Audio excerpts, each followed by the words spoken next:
Você que nos acompanha agora, o que acharia da Prefeitura de Ribeirão repassar 50 milhões de reais por ano ao consórcio Pró-Urbano? Pois bem, o estudo do contrato de concessão do transporte aponta que o subsídio é necessário para que a passagem não passe dos R$ 7,00. O estudo de equilíbrio econômico-financeiro realizado pela Administração Municipal de Ribeirão foi apresentado ao Ministério Público, membros da Câmara e ao consórcio Pró-Urbano na última sexta-feira. A avaliação analisou o transporte público desde 2012 até 2032, quando o contrato acaba. O pente fino indica que a tarifa do serviço deveria ser entre R$ 6,56 e R$ 8,23, caso o serviço seja sustentado apenas pelas passagens compradas.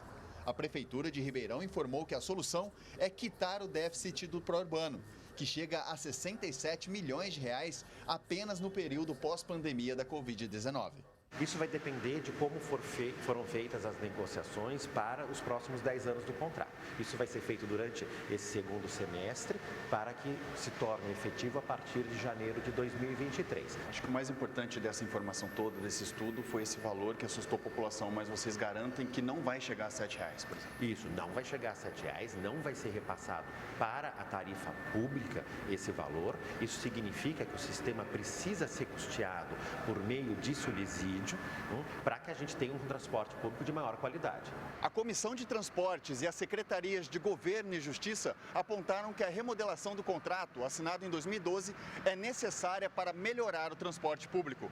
Um dos objetivos é a troca de 100% da frota até 2024. O que a gente estima é que para que a gente possa ter a renovação da frota em 100% nos próximos 2 anos, ônibus com ar-condicionado, suspensão pneumática, Wi-Fi, a gente precisa de um subsídio anual em torno de 50 a 60 milhões. Isso até o fim do contrato? Isso até o fim do contrato. A previsão de compra de veículos aí já não é por parte da Prefeitura? Mais ou menos, né? Porque será previsto no contrato, né? Os ônibus nessa negociação, primeira vista, serão efetuados as compras pelo consórcio, mas com o aval da Prefeitura e por meio desse contrato. Então, na verdade, é esse subsídio da Prefeitura que vai custear a troca desses ônibus também. Para os repasses acontecerem, um projeto tem que ser aprovado pela Câmara. O secretário de Justiça não avalia um rompimento com as empresas. Alguns especialistas, vereadores até criticam esse contrato com o Pró-Urbano. A Prefeitura não chegou a um senso de que não compensa mais? Então, esse contrato foi feito em 2012, né? É uma concessão de 20 anos, a gente está na metade do prazo dessa concessão. Obviamente que o cenário fático, hoje, de 2022, não é o mesmo de 2012. Então, o que mostra que esse contrato não é hoje mais adequado, né? Por isso que ele precisa ser renegociado. Para este advogado, o relatório entregue pela auditoria apresenta falhas. Quando eles falam das receitas do transporte urbano, eles deixam de considerar a venda de pneus usados, que isso deve ser considerado sim, porque gera um lucro para as empresas. Eles deixam de considerar a venda do óleo usado, eles deixam de considerar a sucata de peças que são vendidas. Então, são todas despesas acessórias do serviço que deveriam compor isso.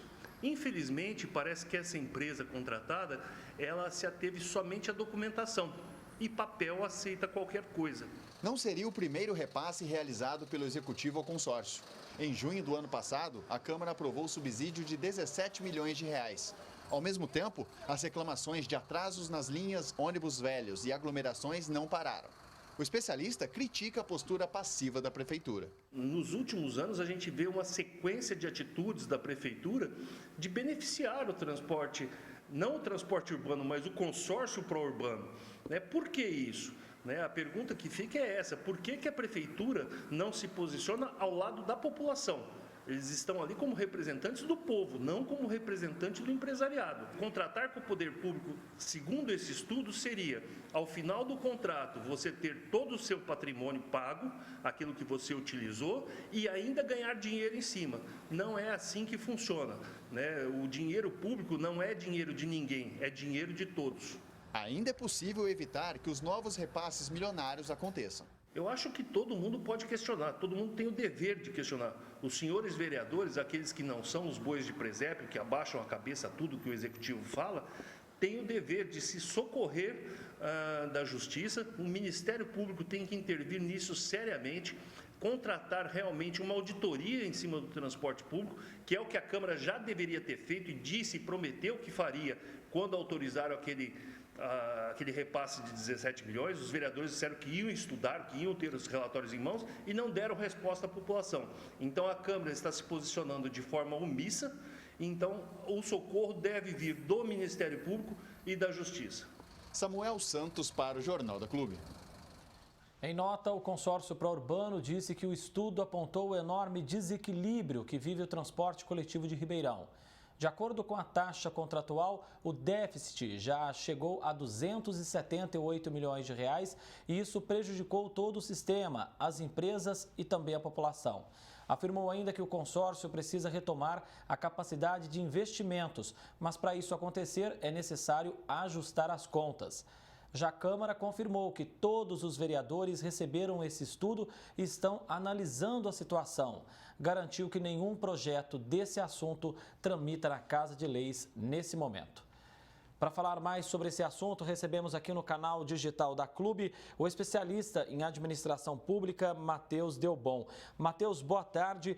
É surpreendente a maneira como a Prefeitura recebeu esse estudo, como a decisão tomada de fazer repasses milionários anuais ao consórcio. Ótima tarde mais uma vez.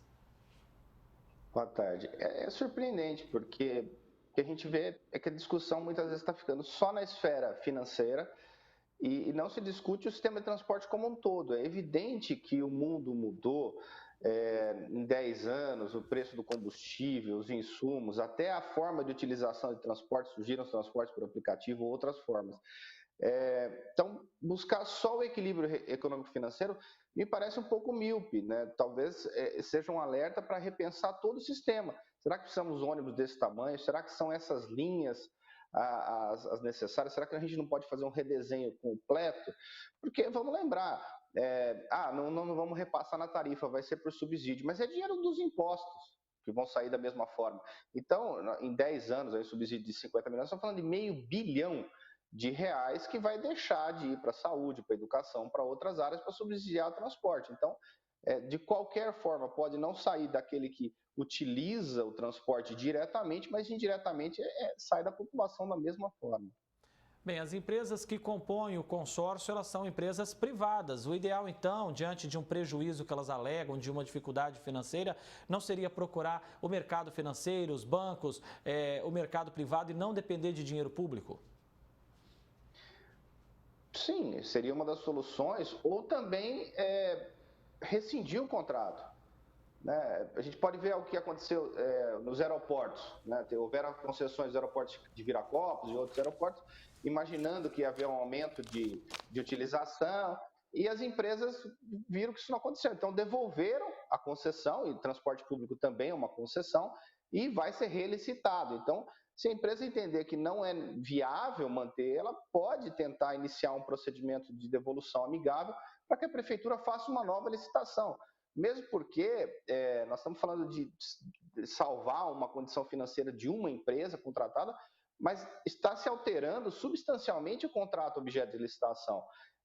Então, pode ser que outras empresas falem, não, mas com esse patamar de subsídio, nesse valor, me interessaria também participar. Então, eu entendo que, como se altera substancialmente os termos, a forma como o contrato está sendo executado, o mais prudente seria fazer uma relicitação, devolver a concessão e abrir um novo procedimento licitatório para que outras empresas também participem. E aí pode ser modalidades de licitação até com menor tarifa.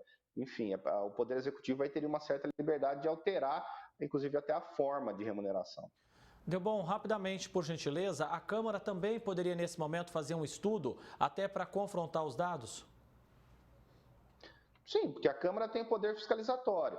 Né? Então, independente de ter projeto tramitando ou não, ela tem o poder de fiscalizar, então ela poderia, por meios próprios, solicitar documentação, contratar uma empresa especializada também para apoiar o Legislativo sem nenhum problema. Isso está dentro das obrigações, das prerrogativas da Câmara Municipal. Vamos seguir acompanhando, até porque o fato é bem polêmico, né? Matheus Delbon, especialista em administração pública, muitíssimo obrigado pela sua presença aqui no jornal. Um grande abraço. Obrigado e boa tarde a todos os telespectadores da Clube. Obrigado, até mais.